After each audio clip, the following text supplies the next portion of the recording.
Welcome back, everyone, to this week 6 edition of Bruce Monnin's Computer Points.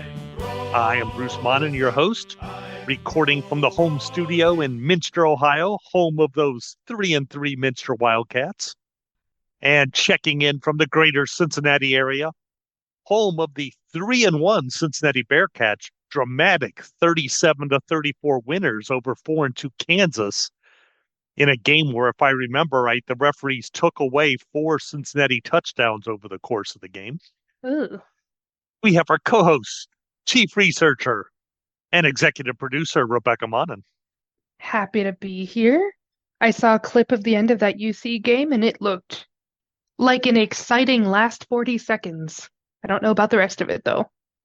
Bearcats fans tend to be a touch of a pessimistic lot. Mm-hmm. So as they were driving for the game-winning touchdown, many Bearcats fans were wondering how they were going to mess this one up. Instead, they converted a 4th down or 2, scored the touchdown, took home the win. It was a glorious change for the better. By Well, the way, that's how you keep the soul-crushing nature of the sport alive, is by occasionally having wins that are unlikely, so that every time we get close, again, we think maybe this time we'll have another good run and we'll pull out a last-minute touchdown to win the game, and then we lose by 20 or something. I think more than one person has described the game of golf that way. Just when you're about ready to throw the club into the creek, give up the game for good, suddenly you hit a beautiful right down the middle long shot, or you chip one in from 100 yards out, and it said, okay, I'll give this game a try for another Yeah. year or something. It wouldn't hurt as much if they were consistently bad. It's that they're so close to being good. Yeah, that does describe it. They are so close. So this week, a nice noon game at home against a ranked Iowa State team, and I hear the Bearcats are actually 1.5-point favorites at the moment. So Saturday excitement for us Bearcat fans. Speaking of Saturday excitement, from the intro music, you can tell it is Minster Oktoberfest weekend. For you listeners who are not from Minster, that means the timing of next week's episode is somewhat up in the air. Yeah, we will endeavor to keep our schedule, but you never know with this week. Things get just a little bit behind over here. With Rebekah, right now, so far today, we have the lawn mowed, we have the fall fertilizer down, the 7-foot inflatable Cincinnati Bearcat is up in the front yard, the 8-foot Bearcat to follow in a day or two. We are just about ready for Oktoberfest here. There's a lot of food sitting out in the kitchen ready to be cooked up because, there's never enough food at these festivals. You have to have a bunch at home. Why would we give more money to local establishments? Why would we do that? When we could have food at home. I, of course, will probably eat none of the food at home, but that's just me. You got to make sure the athletic boosters get their $10. Yeah, they always get that out of me. Sometimes it takes me 2 minutes to give them their $10 at the Chuck-a-Luck wheel. Sometimes it could take half an hour. You never know. Usually it takes 2 minutes, though. I say in non-Oktoberfest news, all I have, Rebekah, is the World Cycling Championships just finished in Rwanda. On the men's side, all the big favorites won what they were supposed to win. On the women's side, there were big upsets in all the races. I'll just leave it there. If you like this sort of thing, check it out on YouTube. It was pretty much a standard world championship, which means it was kind of messed up compared to most other bike races the rest of the year. No. When you take people who have been on, it's kind of like if you took a baseball team season and all of a sudden for one weekend, you took every player off their team and put them on a team of their state, and it was Ohio versus Indiana or something like that. Things wouldn't quite work the same way. So things don't quite work right at our guys get flat soccer teams. Yeah. Guys get flat tires, and then they have to wait 5 minutes until their team car rolls up, and the team car doesn't know how they like their bicycles, and then they have to change their bike 3 times, and it's a mess. But it's a once-a-year mess that we all enjoy, so what the heck. In figure skating news, we are continuing with the Challenger series, which is international competitions that are prelude to the Grand Prix series. Nothing too remarkable this year. Nothing too remarkable in the last weekend, except we saw U.S. national champ Amber Glenn broke out her new programs, and they look very fun and good, including one to Madonna's "Like a Prayer." I think. Hmm.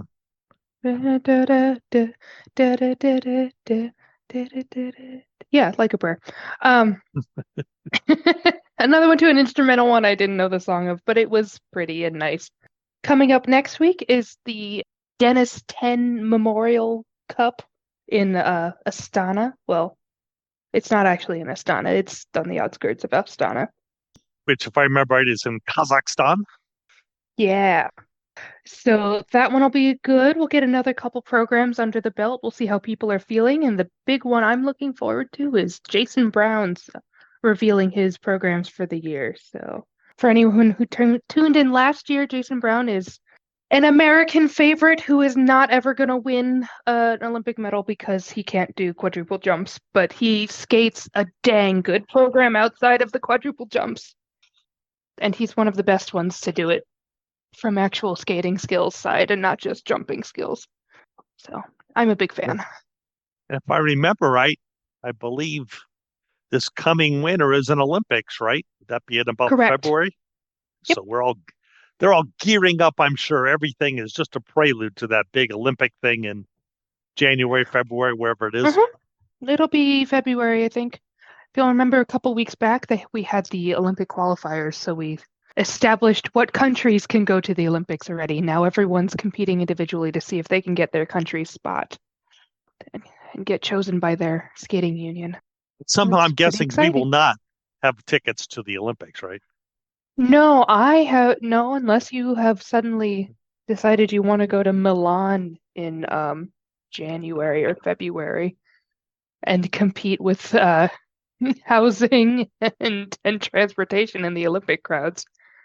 I think I'd rather go about a month or two later for the Milan San Remo bike race when it's a little warmer. But a chance to go to Italy and get some pasta and some wine, I'm in. But Yeah, absolutely. Now, U.S. nationals are in March in St. Louis if you wanted to do a trip there. It's a little more attainable. I'm also a little less motivated for St. Louis. But we And shall see. worlds are in Prague in Ooh, May. Prague. Oh no, nationals is in January. So January in St. Louis, and then March is Prague. No, January in St. Louis does not thrill me a bit. Prague, though, which is like the cut rate Paris of Europe, I'm told. I Chechia's could be got some interested in good that. skaters. Yeah. Now, But yeah, over on the high school football front, we are through 6 weeks of the regular season. After going through this, we have many teams who are 99+% assured of a playoff berth, but not quite mathematically have it locked in yet, which really disappointed me. But we are only 60% of the way through the season. So I'm hoping next week we can start to lock down some of these playoff berths and home field advantage and all that a little better. But until then, we have week 6 to take care of. So let's go, Rebekah. let's go. Our Division One Region 2. There now are 5-game winning streaks for both of our teams in this region. They have claimed the top 2 spots in the computer points.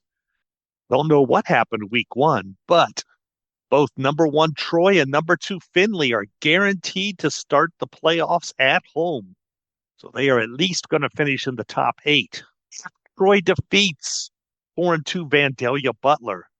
They also secure a first round bye, so that means they will finish in the top 4 of this region. If Findlay pulls off the mild upset of 5-1 Perrysburg, they should be the number 1 seed in this region at the end of the season. So big game for Findlay this coming Friday.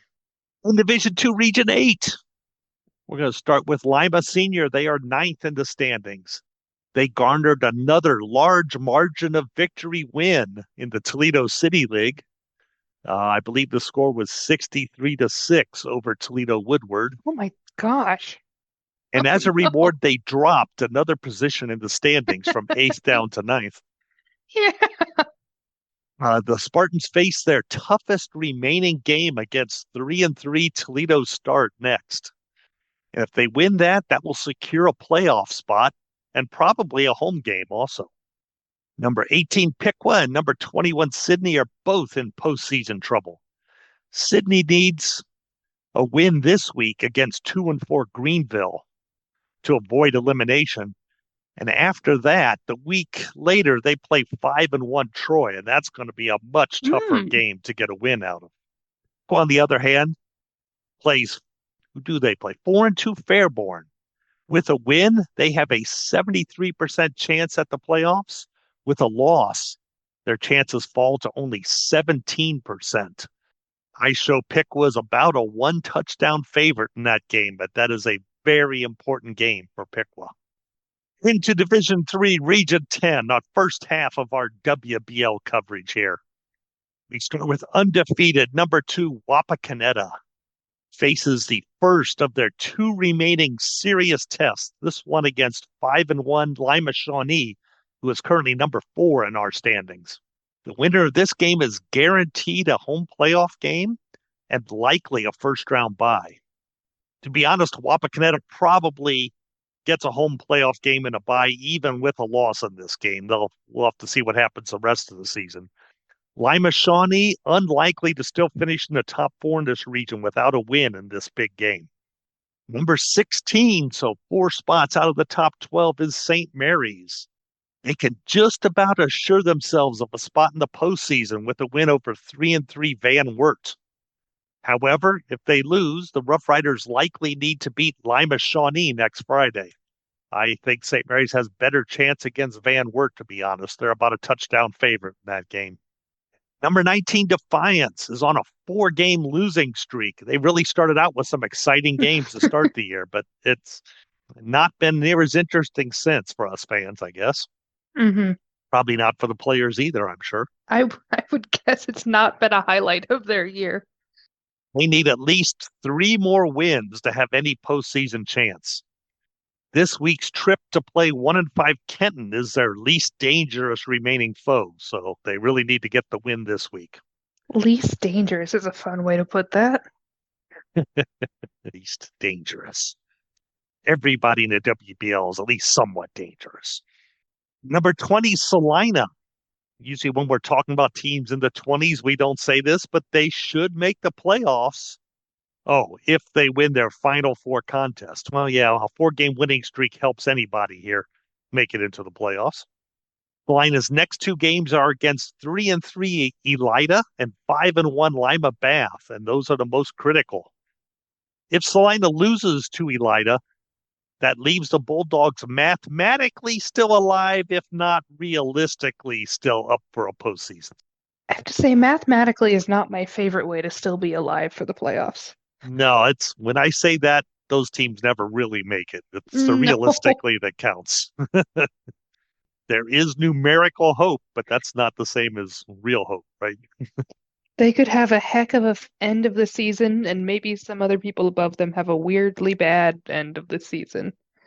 But outside of that, Although, to be honest, of leagues I follow, that sort of thing does tend to happen more often in the WBL. It seems like than say like in the Midwest Athletic Conference, where things seem sure. to what's the phrase?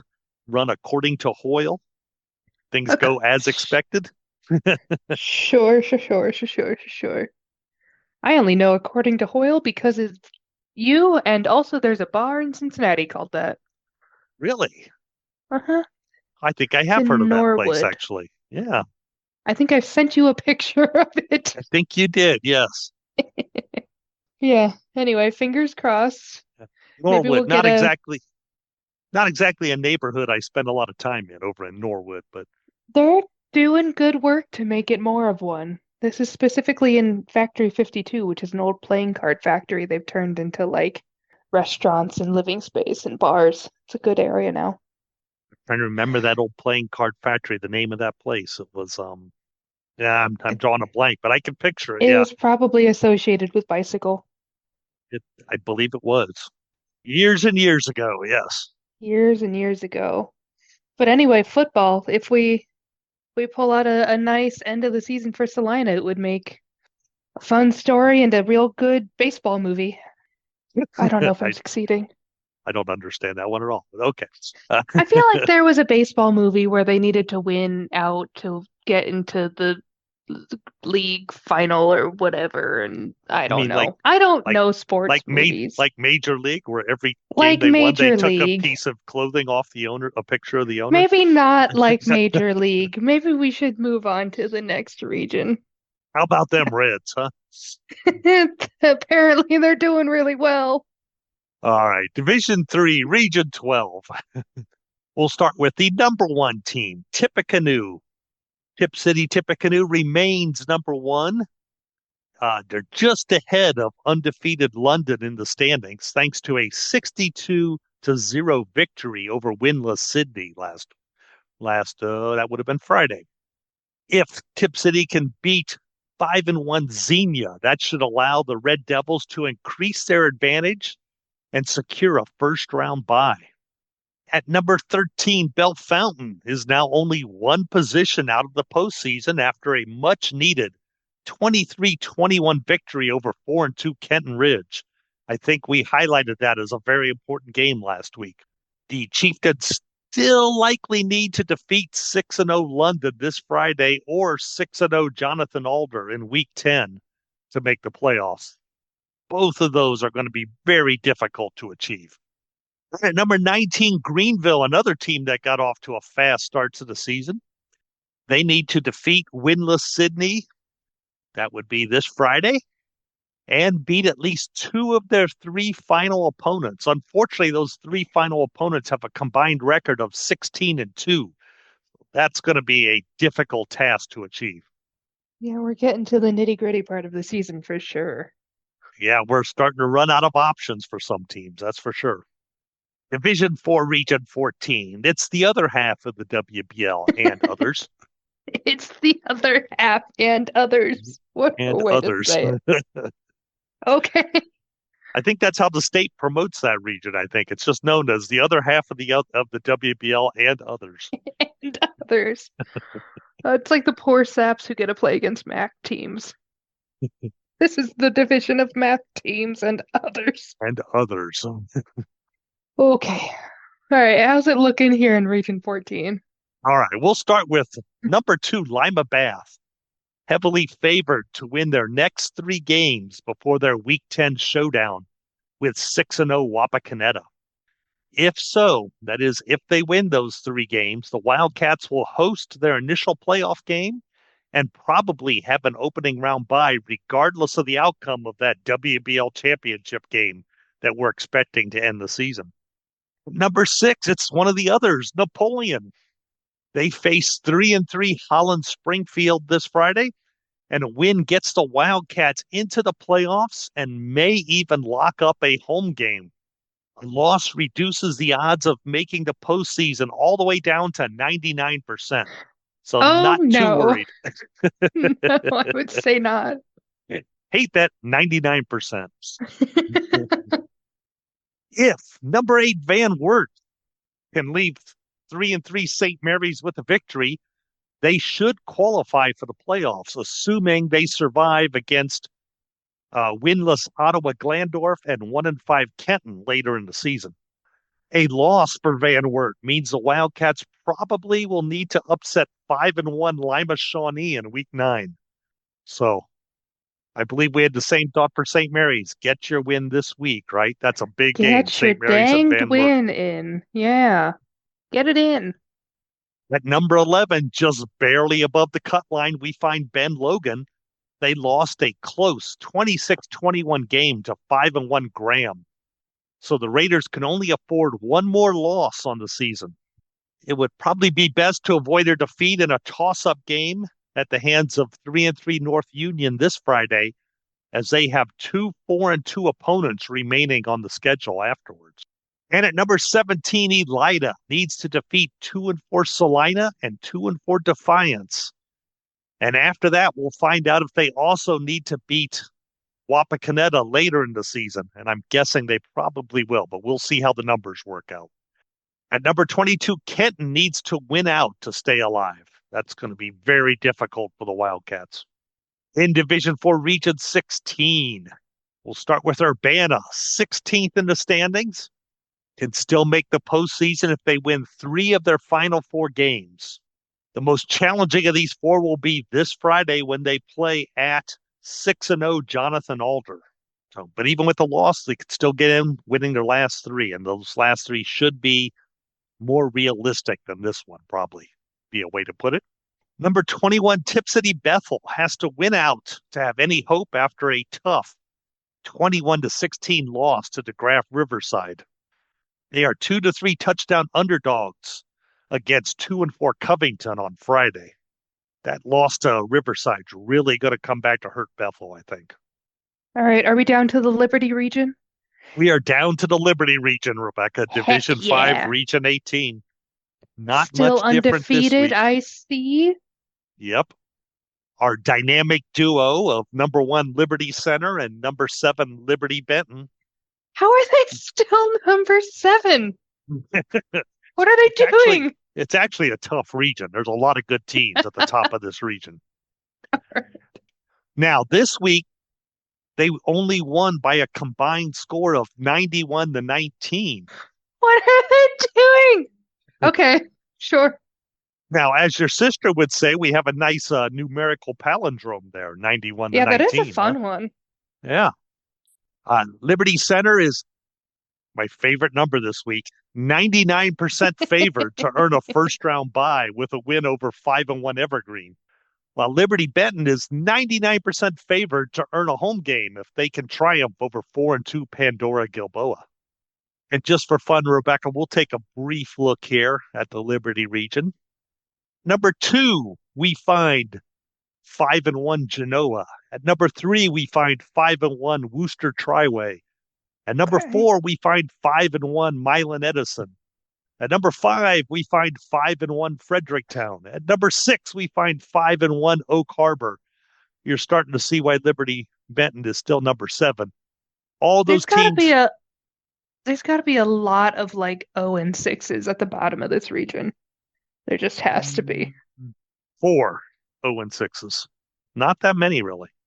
And 2 1-5s. I think all the poor teams are in other regions. So anyway, if we go down below, we find another 5-1 team below Liberty Benton. So there are 8 teams 5-1 or better in this region. So if you want to be at the top, you better keep winning. You gotta keep winning. Wow. You gotta win good ones. And there's Rebekah. Not just again. easy ones. Here I am again. Here she is again. Oh, no. Going down the only road I ever known. Going down the only road you've ever known. Like a drifter, you were born to walk alone. For a while, I thought he was saying Twister, and that didn't make any sense. In Southwest in Division 5, we find Region 20. We'll start with number 3, St. Paris Graham rises 2 positions with a 26-21 victory over 3-3 Ben Logan. Last podcast, I believe I said this would put the Falcons into the playoffs. Turns out there is still a less than 1% chance they could miss out. So my bad. A win over... Oh no, I missed. Win over 4-2 Springfield Northwestern eliminates all doubt and makes it 97% sure that Graham will host a playoff game. Promise, 97%. That doesn't sound like all doubt is eliminated. All doubt's eliminated on getting into the playoffs, not on hosting a home game.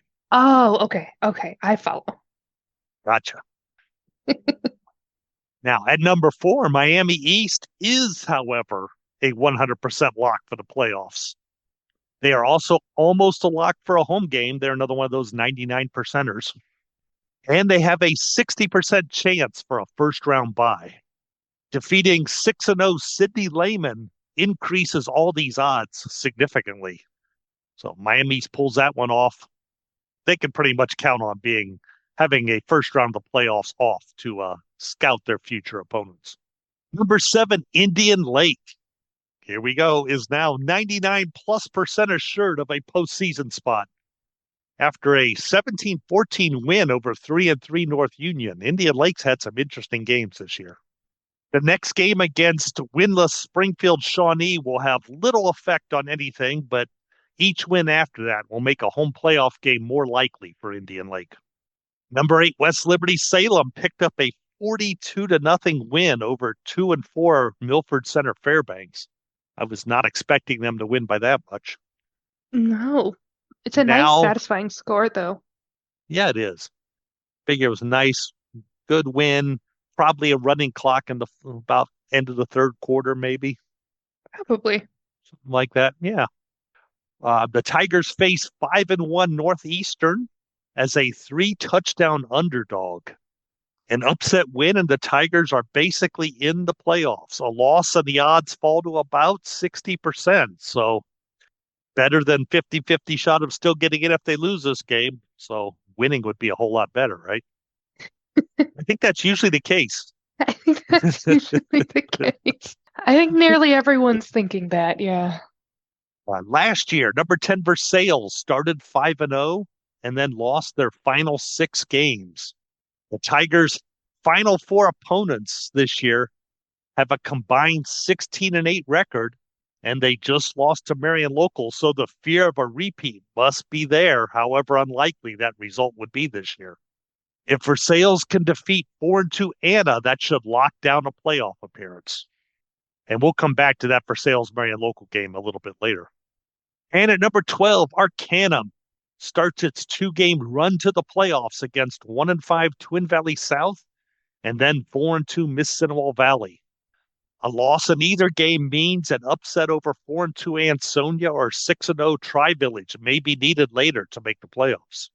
And Rebekah, we got all the way through 5 divisions before it's time for our Team of the Week. Ba, ba, ba. Our team never seems so good. So good, so good, so good. Team of the Week. Ba, ba, ba. We believed we always would. I was wondering where they were hiding. By the way, you just heard the music. Thank you to the French Twist, the group of jolly souls from Columbus, many of whom will be in Minster this weekend. Yeah, they're jolly. By the way, last episode's Team of the Week, Toledo Christian, earned their 3rd consecutive win after an 0-3 start. Good for So them. the former 8-man football champions starting to warm up to 11-man football, it appears. That warms your heart.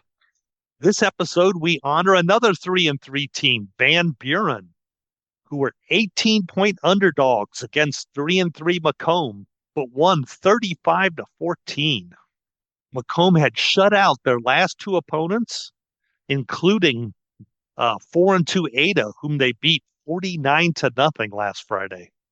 In fact, Macomb gave up more than single-digit points only in their opening game loss to 4-2 Monroeville.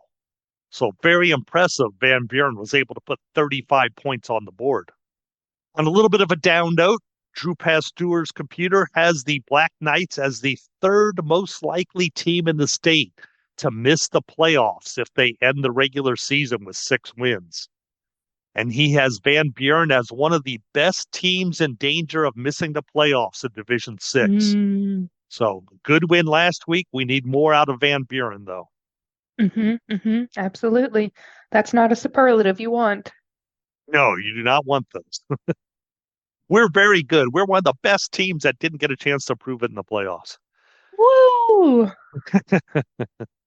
Unfortunately, our Minster Wildcats are starting to veer into that position themselves. They'll have to be careful here.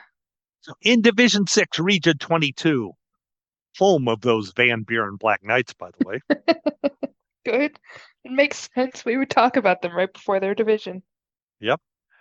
In fact, let's just change around. Let's bump them up to the top. Let's talk about them first. They are the best team here that might not make the playoffs. Yes. So our team of the week, number 17, Van Buren. So that's 5 spots out of the top 12 right now. Still needs to win their final 4 games to see the postseason. So that's a lot of work they're going to have to do. This week, Van Buren has, where are we at? Van Buren faces 2-4 Arcadia. Drew Pasteur has them as a 34-point favorite, so the first of the 4 sounds very likely. Back to the top. Number 4, Bluffton suffered their first loss of the season, 31-21 against undefeated Lima Central Catholic. Saw part of that game. That was a pretty good back and forth game for a while until LCC pulled away. The Pirates moved to 100% in the playoffs and almost ensure a home postseason game if they can earn a win over 5-1 Convoy Crestview. Yeah, it is. I got confused by our color code system, but I'm back in it. Number 5, Paulding surges 5 positions upward after a 36-31 victory over number 7 Sherwood Fairview. Another nice game there.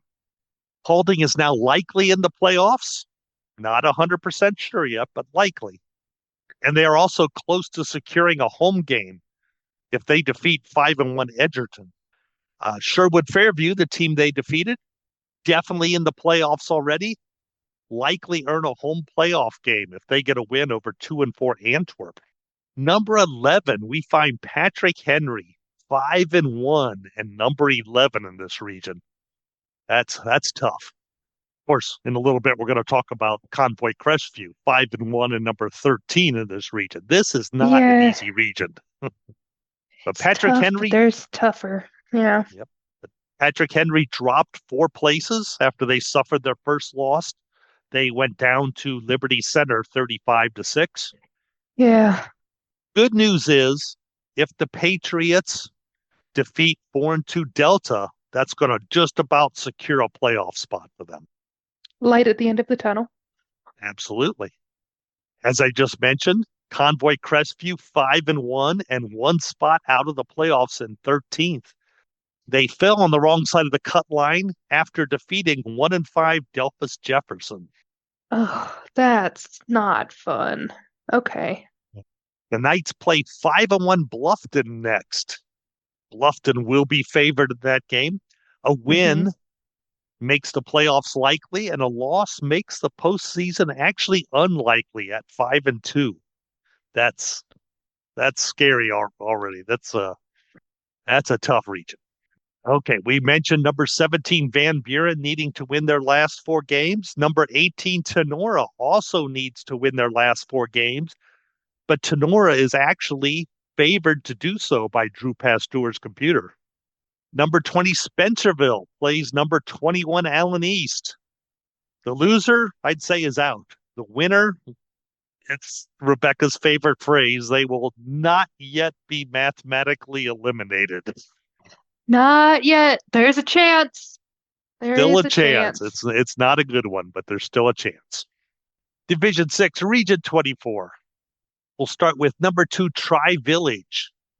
They made a 3-place jump towards the top of the standings with a 70-7 thumping of 4-2 Mississinawa Valley. You don't see many 4-2 teams going down 70-7 this time of year. Heck of a game by Tri-Village.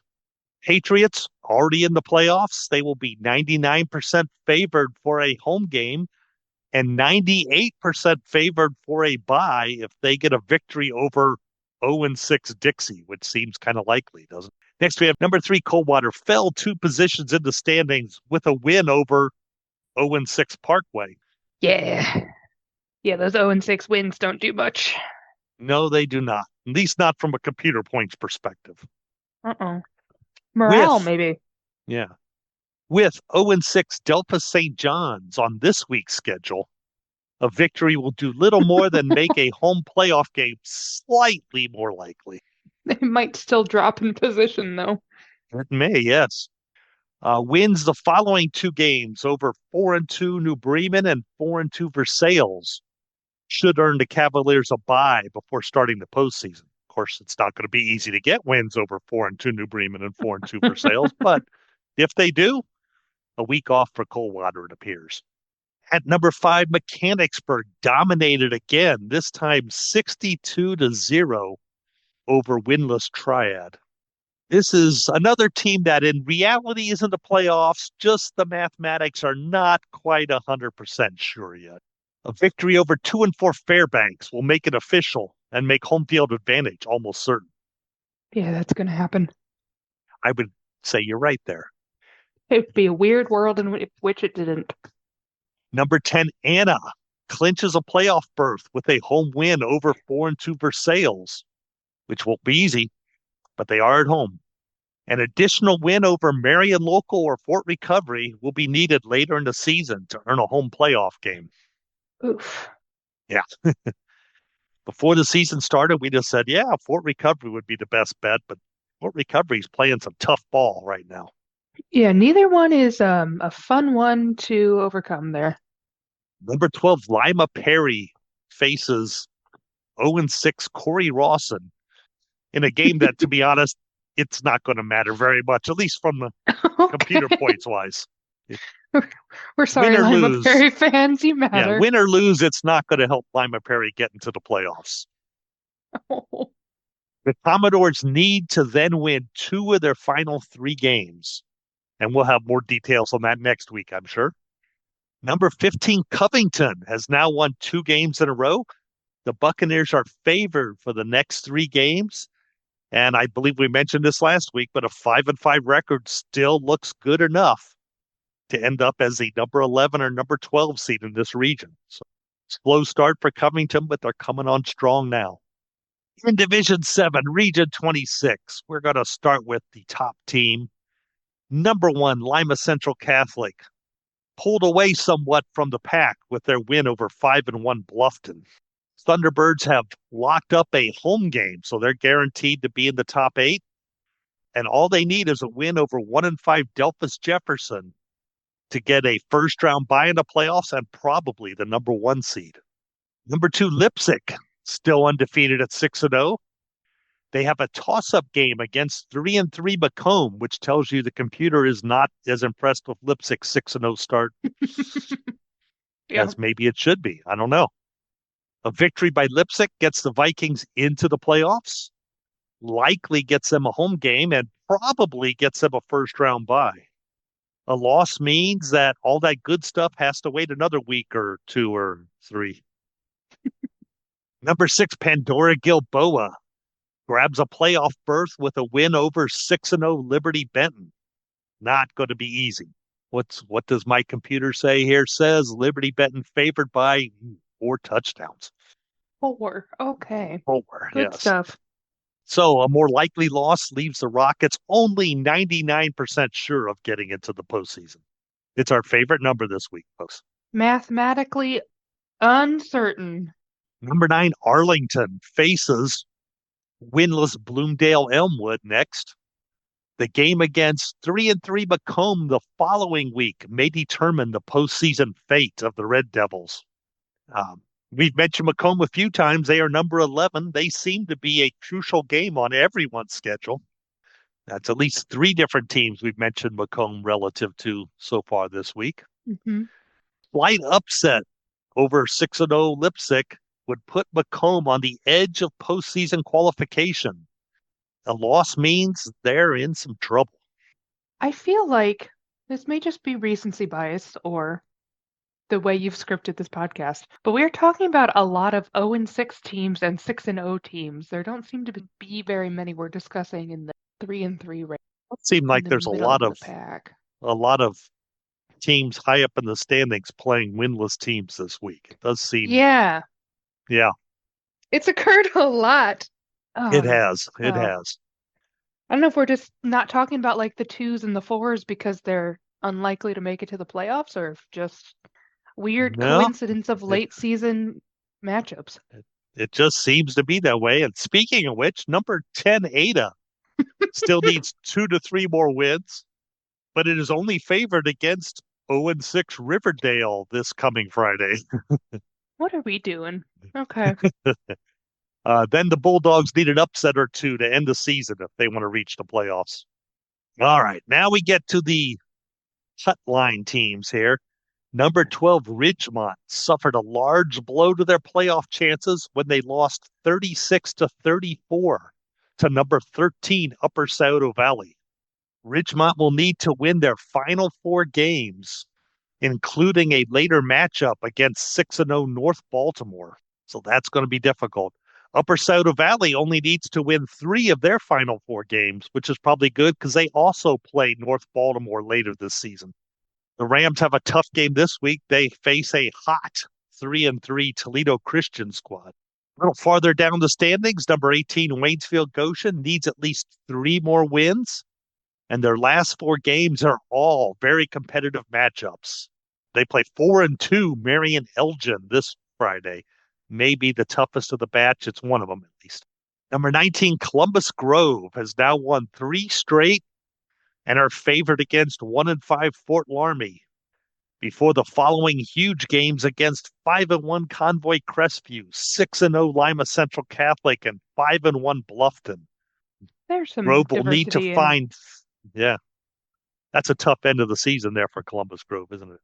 Yeah, but there's some mix and wins. Yep.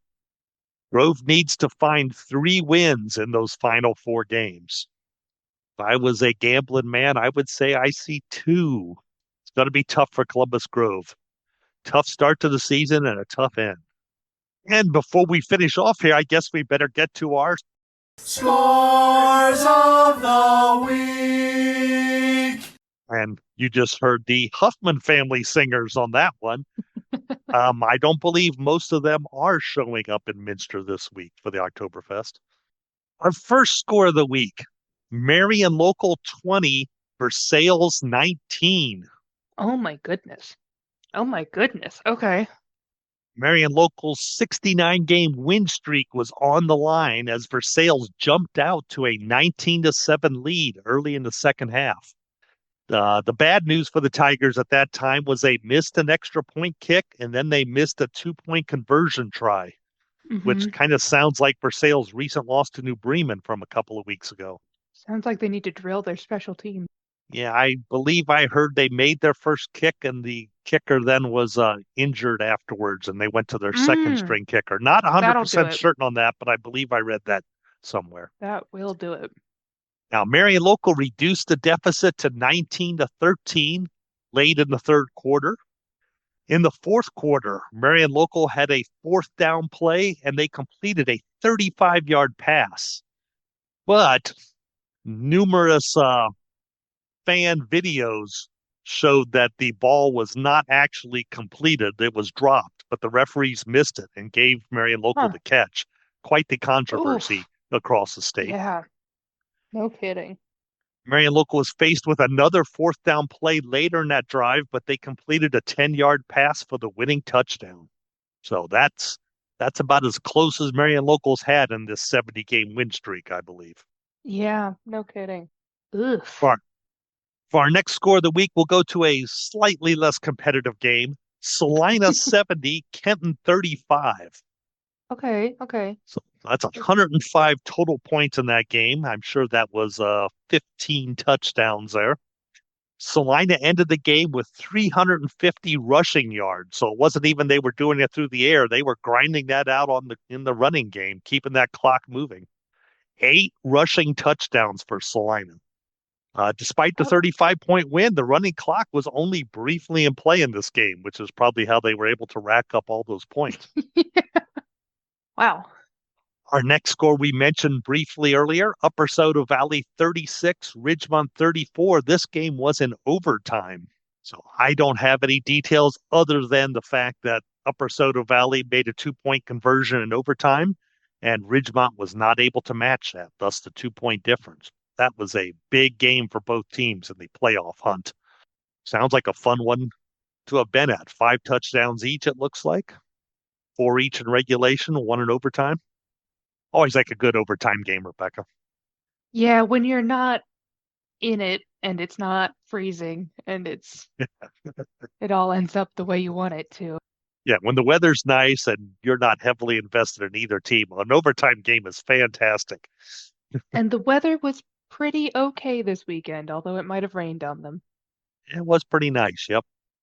And for our last score, we're actually going to go to 8-man football here, Rebecca. Ooh, excellent. These are the long name schools, I'll say. Fremont St. Joseph Central Catholic 29, Sandusky St. Mary Central Catholic 28. The St. Mary Panthers took a 28-21 lead on a touchdown run with 1:53 remaining in the game. The St. Joseph Crimson Streaks. I like the Crimson Streaks, Rebecca. That's a good name. It's a good one. That's a very good. They responded with a touchdown pass that was deflected into the air, but then fell into the receiver's arms in the end zone. At that point, coach said, forget the tie. We're going for dose, baby. Going for the win. On that play, they completed the 2-point conversion pass. Apparently, the quarterback was forced out of the pocket and was just about to be sacked when he let the ball go. So quite the dramatic end to the game there in 8-man football. Trying to figure out what their mascot is. If there's Crimson Streaks. It appears to be lightning based, but I don't know how you have a character. Maybe you don't. It's lightning, Dad. That's it. Just the Crimson Streaks are streaks of lightning, huh? Yeah. What's that Or look they're like? going Do they have like a so mascot that fast. looks like a lightning bolt or somehow? I'm trying to figure that out. They've got a lightning bolt through their logo. It's a lot of red and white, but I'm not an actual mascot, which might be why Do they not have one? I don't have one. Oh well, Yeah, now I'm curious. I want to see one. So there may not be any picture. nothing on the school's photo page. I see nothing weird standing near their cheerleaders. Yeah, I found a Facebook post that had some pictures from them. There was nothing on the sideline. It's disappointing. I'd really love just like a 7 foot tall lightning with a face. I'm trying to picture how you make that outfit. It'd have to be mostly vertical, maybe a little bit left to right or right to left, but It'd be a yeah, pretty wide lightning bolt. Yeah. that would be a wide lightning bolt. I want to see it, however. My request is in. I want to see a mascot for the Crimson Streaks. Yeah, I'm seeing no evidence of a mascot, just And I the don't want it to idea be of one of those lightning. anonymous blobs like they have at Olympic Games or something. I kind of love an anonymous blob. At least I'm give it very much character, like Gritty. I am very much against the anonymous blobs myself. So, Bruce well, Monnin, not a Gritty fan. You heard it here not a first. gritty fan. Philadelphia's gonna come for us. Yeah, Anyway, I we're actually close find to rounding out the episode. yes, we are. It's time for Division 7, Region 28. We'll start with number 1 Marion Local. We just mentioned their win over Versailles 20-19. Fortunately for the Flyers, the computer point reward is the same, whether you win by 1 point or a whole lot of points. It doesn't matter. Yeah, we So do not Marion track Local is point now differentials. assured. Yeah, Marion Local is now assured of starting the playoffs at home and have almost mathematically locked up a first-round bye as well. I imagine if they could get a win against 4-2 Fort Recovery this week, they will get that first-round bye. The second-ranked team, St. Henry, has also all but assured themselves of a home playoff game and an opening round bye. The Redskins next face the easiest stretch of the season that they have as they play winless teams Parkway and Delta St. John's the next 2 games. New Bremen is 7th at the moment. They are 100% in the playoffs with a win over 3-3 Minster. Should they lose, they will only be 99% assured of being in the postseason. Always tough when you can only be 99% in with a loss. It really puts the pressure on, you know? I'm sure they're biting their nails in nervousness. However, a victory for the Cardinals much more likely to help them finish in the top 8 and earn a home playoff game. Speaking of number 8, that team is currently Ansonia. They have all but mathematically clinched their spot in the playoffs. That sounds like a 99%er again. I think we might get a concerned message from a listener again this week about how many times we've used the word mathematically. Oh, It's coming up a lot. it has come up a few times. Now, a sweep of the Tigers' final 4 games will be needed to get a home postseason game. But the next two games are against winless Bradford and winless Dixie, so that should not be a problem. We'll see what happens the last two games of the season. Number 9 is undefeated Sidney Lehman. Their first real chance for some second level computer points this week. They have a toss-up game against 5-1 Miami East. A win locks up a playoff spot and makes a home postseason game very likely. Number 10 is Fort Recovery. Fort Recovery had a nice 20-13 win over New Bremen this week. They still trail number 7 New Bremen despite beating them and having the same record. This is because New Bremen's 4 victims have a combined 8 wins, while Fort Recovery's only have 5 victories. So it's a second level points thing. The good news for Fort Recovery is every time New Bremen wins, they get a little piece of that pie, so to speak. So they should be able to keep up with the Cardinals if they keep that record even. If the Indians fall to Marion Local this week, they actually might need a win over either 4-2 Anna or 3-3 Minster in their final 2 games to make the postseason. So things are not quite locked up yet for Fort Recovery.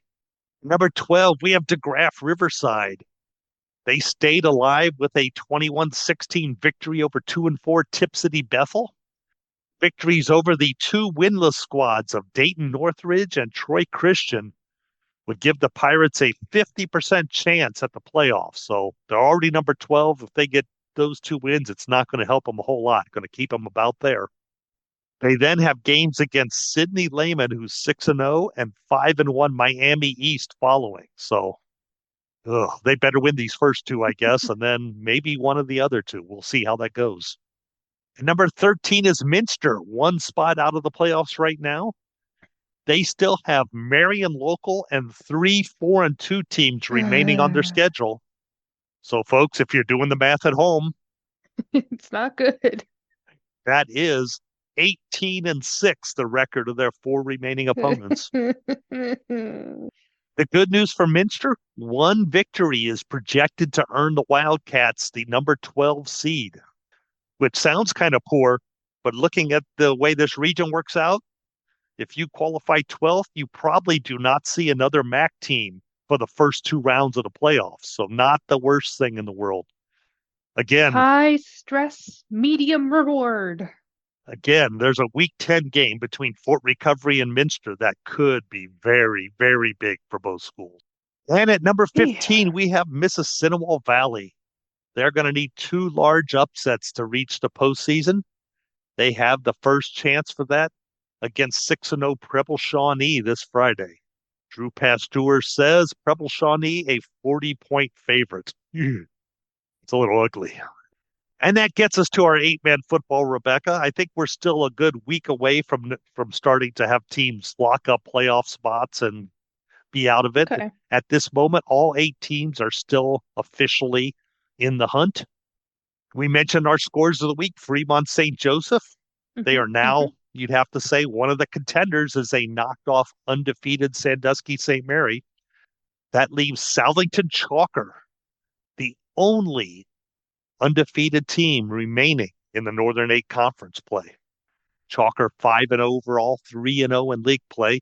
There are 3 teams, Sandusky St. Mary, Fremont St. Joseph, and Lakeside Danbury, who only have 1 conference loss yet. So do we know who's going to win the 8-man division yet? I would say absolutely not. I have no clue which one of those teams is the best at this moment. That's the way we like it. That is the way we like it. I feel like at the beginning of this season, we didn't have much optimism for Chalker. It seems to be a pretty stellar start for them. I would say that's correct. We didn't know much about them and no reason to suspect they'd be all that great this year, but 5-0, 3-0 in league play, nice start. Nice start. Did we ever figure out how to count the scores for the league games when they play each other twice? Yes, we did. I received word back from the league. It was as I thought. The second game, whenever teams play each other twice, the second game is the one that counts.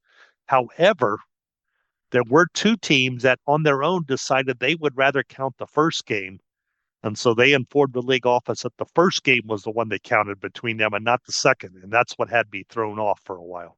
So I guess it's still kind of a little, not exactly a dictatorial league office in the Northern 8 Conference, huh? What would be the motivation with breaking that pattern? Why would you?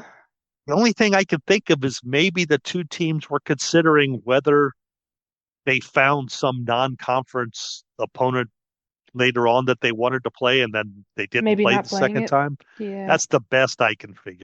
I did not ask that detail. No. I probably should have.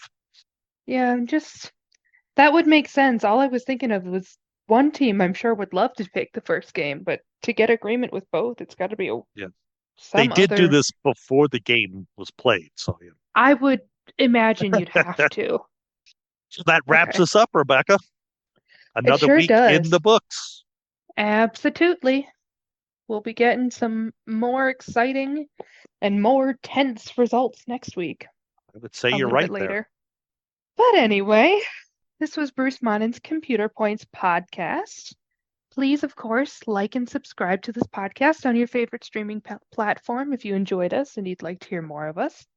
You can also rate and review the show on this very same platform, so we appreciate those. It helps get the word out. If you have any comments or questions, you can send it to us.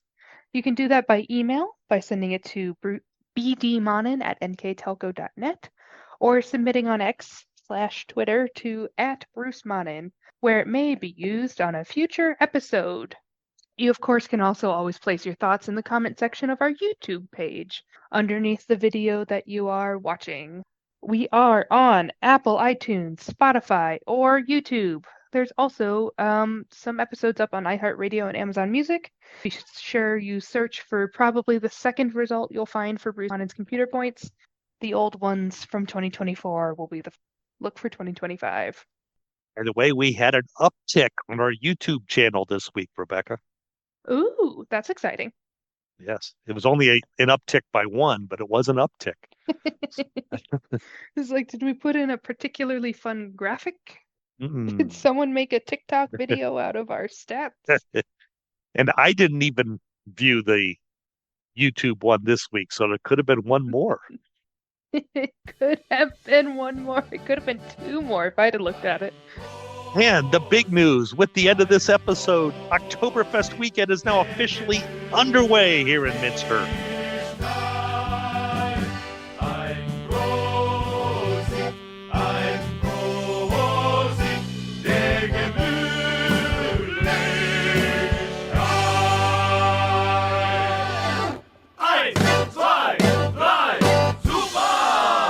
Ziggy-zaggy, ziggy-zaggy. Ziggy-zaggy, ziggy-zaggy.